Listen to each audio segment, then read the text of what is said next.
Let's mic देश का मिजाज साउथ। यह है let's mike more than radio और आप सुन रहे हैं दक्षिण भारत की खबरें। तमिलनाडु में टीवी के सरकार का समर्थन करने वाले 3 अन्ना डीएमके विधायकों के इस्तीफे के एक दिन बाद आज पार्टी के एक और विधायक एसाक्की सुबाया ने भी विधानसभा सदस्यता से इस्तीफा दे दिया। दक्षिणी जिलों में अन्ना डीएमके के प्रमुख नेता माने जाने वाले सुबाया पूर्व मंत्री सीवी षणमुगम के नेतृत्व वाले 25 विधायकों के विपक्षी गुट का हिस्सा थे। उन्होंने कहा कि मैंने ये निर्णय अंबा समुद्रम विधानसभा क्षेत्र के लोगों के कल्याण को ध्यान में रखते हुए किया है। मैं जल्द ही विस्तृत स्पष्टीकरण जारी करूंगा। स्पीकर ने सुबाया से हस्तलिखित त्यागपत्र प्रस्तुत करने को कहा ताकि ये सुनिश्चित हो सके कि वे स्वेच्छा से विधानसभा सदस्यता त्याग रहे हैं। इधर अन्ना डीएमके के के पलानीस्वामी के नेतृत्व वाले गुट ने विधानसभा अध्यक्ष से 3 विधायकों के इस्तीफे अस्वीकार करने की अपील की। गुट ने विधायकों के इस्तीफे के पीछे कानूनी और प्रक्रियात्मक खामियों का हवाला दिया। पार्टी का दावा है कि तीनों विधायक अपने इस्तीफे की अधिसूचना जारी होने से पहले ही सत्तारूढ़ टीवीके में शामिल हो गए थे। अन्ना डीएमके के वरिष्ठ नेताओं विप एग्री एस कृष्णमूर्ति और राज्यसभा सांसद आईएस इनबादुराई ने स्पीकर जेसीडी प्रभाकर से मुलाकात कर इस संबंध में ज्ञापन सौंपा। कर्नाटक में नेतृत्व परिवर्तन को लेकर चल रही अटकलों के बीच मुख्यमंत्री सिद्धारमैया और उप मुख्यमंत्री डीके शिवकुमार कांग्रेस आलाकमान से मिलने नई दिल्ली पहुंच गए। सिद्धारमैया ने कांग्रेस मुख्यालय इंदिरा भवन में कांग्रेस महासचिव केसी वेणुगोपाल और रणदीप सुरजेवाला से मुलाकात की। इससे पहले मुख्यमंत्री ने नई दिल्ली के कर्नाटक भवन में राज्य के मंत्रियों MB Patil, G Parameshwar, Byrathi Suresh, Satish Jarkiholi, KJ George, HC Mahadevappa, MLC BK Hariprasad और कानूनी सलाहकार केएस ओन्नन्ना के साथ बैठक की।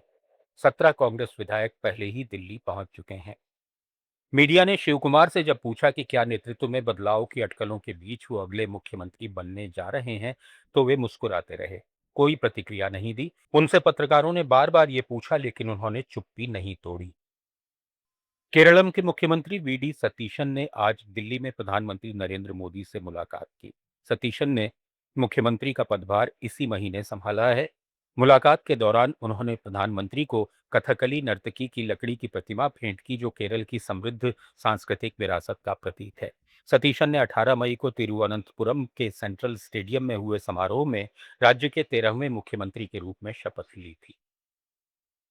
केरलम में थलस्सेरी के अतिरिक्त जिला और सत्य न्यायालय तृतीय ने युवा कांग्रेस कार्यकर्ता शुहैब की हत्या के मामले में 17 आरोपियों की जमानत रद्द कर उन्हें न्यायिक हिरासत में भेज दिया। सभी आरोपी सीपीएम कार्यकर्ता हैं। अदालत ने कहा कि बचाव पक्ष के वकील और आरोपियों दोनों ने जानबूझकर गवाहों से जिरह नहीं की, जबकि उन्हें ऐसा करने का पर्याप्त अवसर दिया गया था। अदालत ने पाया कि आरोपी सुनवाई में सहयोग नहीं कर रहे हैं। कोर्ट के आदेश के बाद सभी 17 आरोपियों को अगली सुनवाई तक थलस्सेरी की विशेष उप जेल भेज दिया गया। सीपीआई माओवादी की केंद्रीय समिति के सदस्य नरहरि ने तेलंगाना पुलिस के सामने समर्पण कर दिया। सूत्रों के अनुसार नरहरि ने स्वास्थ्य समस्याओं के कारण समर्पण किया है।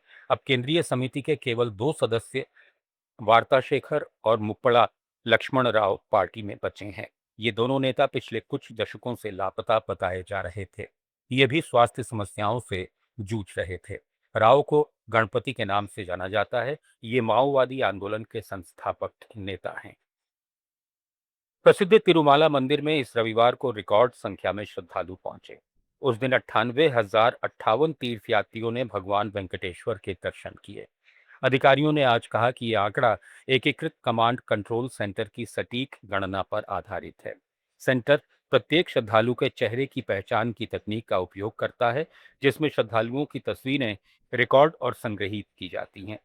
इससे पहले एक दिन में दर्शन करने वालों की सबसे अधिक संख्या 2016-17 में 1,01,256 थी, लेकिन वो आंकड़ा व्यक्तिगत पहचान के बजाय डिब्बे की क्षमता की गणना पर आधारित था। तमिलनाडु, कर्नाटक, केरलम, आंध्र प्रदेश, तेलंगाना, पुदुचेरी और अंडमान निकोबार की ताज़ा खबरों के इस बुलेटिन को रोजाना सुनने के लिए डाउनलोड करिए लेट्स माइक ऐप। जुड़े रहिए लेट्स माइक के साथ।